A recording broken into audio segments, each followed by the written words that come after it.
Hey everyone, One Big Boss here. As you can tell by the title of the video that you clicked on, we're talking Resident Evil, but more specifically, the Rose DLC, Shadow of Rose, that is coming out in October, and the fact that a lot of people are kind of upset by this new news. So, as it's being reported, director Kento Kinoshita, if I said that wrong, I do apologize, I can't read as is, says that Capcom is creating the Shadows of Rose story to conclude the Winters family saga. And this is interesting, because personally to me, I think this is the right direction. I don't think we need a full-on game with Rose as the main protagonist. And as later stuff came out about this, it's going to be a 4-hour DLC campaign. And to be honest, that's really good. A lot of the DLC that comes out for Resident Evil is not really that long, honestly. Like, Not a Hero had to get reworked, so it's only you can only imagine like how much they actually did in Not a Hero to get it delayed all those months that they did back in the day when the game that DLC came out.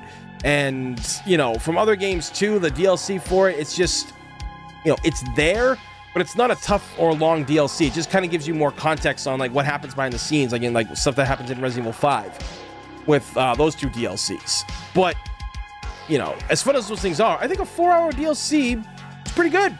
I'm not mad about that, because what more can we really do with Rose and Ethan and all these other characters, like, you know, Mia Winters? Like, what can we do really at this point? What is there left to do that wouldn't just feel like it would be completely pointless to add this stuff? Like, I know we like to see characters in games and media, but if you're bringing back characters, sometimes there has to be a reason for them. And depending how this DLC goes, we might get that good story ending. We might find a way that, you know, maybe she cures herself of her powers. Maybe she finds a way to master them. Whatever, who knows? Like, we don't know what's going on with Rose.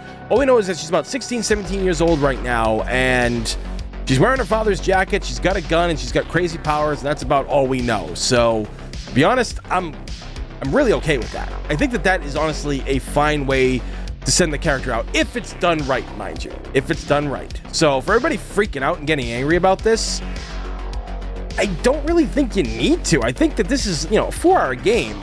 I think that's pretty good for 4-hour DLC, because you could beat Village in what, like 7-8 hours. So it's not that big of a deal. Because I think with what they want to do now, I think Capcom might be listening to us and bringing us back to legacy characters, like bringing back Jill Valentine, who's been MIA.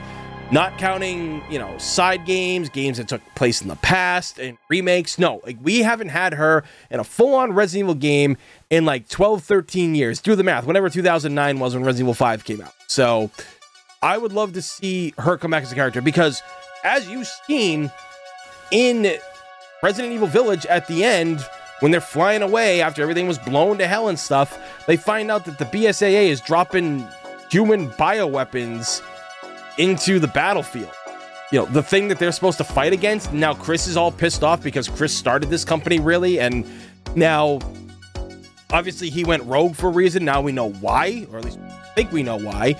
This would be a great way to introduce some legacy characters, bring them back into the fold. I mean, personally, I thought Chris's new crew in Village was going to be characters like Barry Burton and Jill Valentine and stuff, but if it goes the way that I would like it to go, future Resident Evil game, like Resident Evil 9, that could be about Chris trying to expose, you know, what's going on around here, and Jill being the mole and being the person that has to bring Chris in, and she volunteers for that.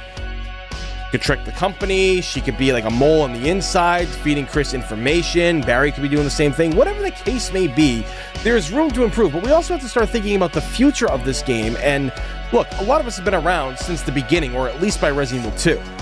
And to be honest, then there was a whole new crowd that came in with Resident Evil 4, and then a whole new crowd that came in with Resident Evil 7. What this franchise is going to do in the future after Resident Evil 9, who knows? It could be due for a reboot, or you could kind of just continue it and have different events take place in different parts of the world. Like, you know, we start ending these main characters, kill them off, give them a proper send-off, a retirement, or have them show up in other games later on. You know, have it be like a Resident Evil 4 scenario, right? Sure, we all wanted to know what happened to Umbrella and the fall of Umbrella, and then it was just stocks and everything.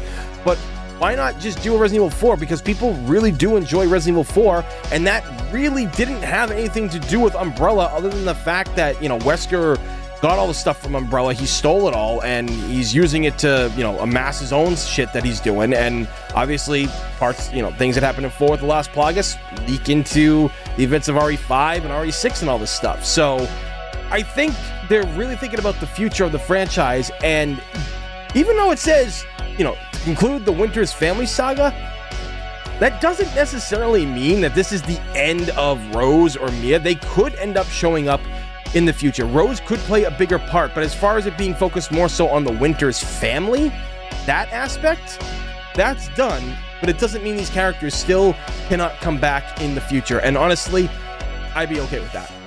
I think it would be cool if they brought her back, depending on what happens at the end of this DLC. But we'll just have to wait and see, guys, because we don't know yet, and we're gonna have to wait until next month to figure out. Also, there are spoilers out there because apparently journalists got a hold of a lot of things early, and they're already spoiling things apparently. So that ain't cool. We got like a whole month to wait for that. Yeah, like a whole month. Forget that noise. So be careful out there. Start muting things just in case. But let me know what you guys think down in the comments below. Let me know how you feel about this. Are you okay with the whole Winter Saga ending with Rose's DLC, or do you want to see her get her own full game, like a full 8-9 hour game like Resident Evil Village or something like that? Let me know down in the comments below. So with that being said, please thumbs up and subscribe because it's free, and this day and age, free's a damn good thing. As always, everybody, thank you for watching. I'm One Big Boss, and I will see you all next time. Hey everyone, thanks again for watching this video. If you can give it a like and a share, that'd help my channel out big time. Follow me on Instagram and Twitter where I'm most active, links down below in the description. Also make sure you click the bell to get notified when new videos are posted and when I go live for streams here on the channel, which I do regularly. If you want to become a Patreon and help me out, you get cool perks just for joining, such as early access to reviews and monthly hangouts on my Discord with me. Many thanks again, guys. Greatly appreciate it.